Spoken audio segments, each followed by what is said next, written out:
Brace த Lord. இன்னைக்கு ஏசப்பா உங்களை பார்த்து சொல்கிற வார்த்தை என்ன அப்படின்னா, முதலாவது தேவனுடைய ராஜ்யத்தையும் அவருடைய நீதியையும் தேடுங்கள், அப்பொழுது இவைகளெல்லாம் உங்களுக்கு கூட கொடுக்கப்படும். ஆமீன். முதலாவது தேவனுடைய ராஜ்யத்தை தேடணும்.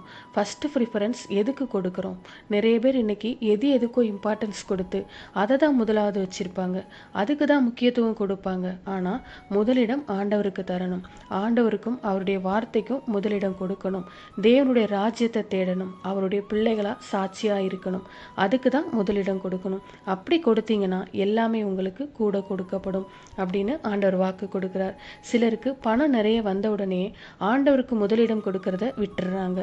இயேசு கிறிஸ்து சொல்கிறார், முதலாவது தேவனுடைய ராஜ்யம், தேவனுடைய நீதியை தேடுங்க, எல்லாம் உங்களுக்கு கூட கொடுக்கப்படும். நீங்கள் வேற எதையோ தேடிட்டு இருக்கிறீங்க. அதனால தான் வாழ்க்கையில் தோல்வி, ஏமாற்றம், கஷ்டம், அவமானம் எல்லாமே வருது. எல்லாத்தையும் ஒரு ஓரமாக ஒதுக்கி வச்சுட்டு, ஆண்டவரே நீங்கள் தான் எனக்கு ஃபஸ்ட்டு, உம்முடைய ராஜ்யம், உம்முடைய நீதியை நான் தேடுறேன்னு சொல்லி பாருங்களேன். ஆசீர்வாதம் உங்கள் பின்னால் உங்களை தேடி வரும். ஜெபிக்கலாமா? எங்கள் நல்ல தகப்பனே, அப்பா, முதலாவது நான் உண்மை தேடணும், உம்முடைய ராஜ்யத்தை தேடணும், உம்முடைய நீதியை தேடணும். நீங்கள் தான் என் வாழ்க்கையில் முதலிடத்தில் எப்பவும் இருக்கணும். என்னை அதுக்காக ஒப்பு கொடுக்குறேன். இயேசுவின் நாமத்தில் ஜெபிக்கிறோம் பிதாவே. ஆமீன். God bless you.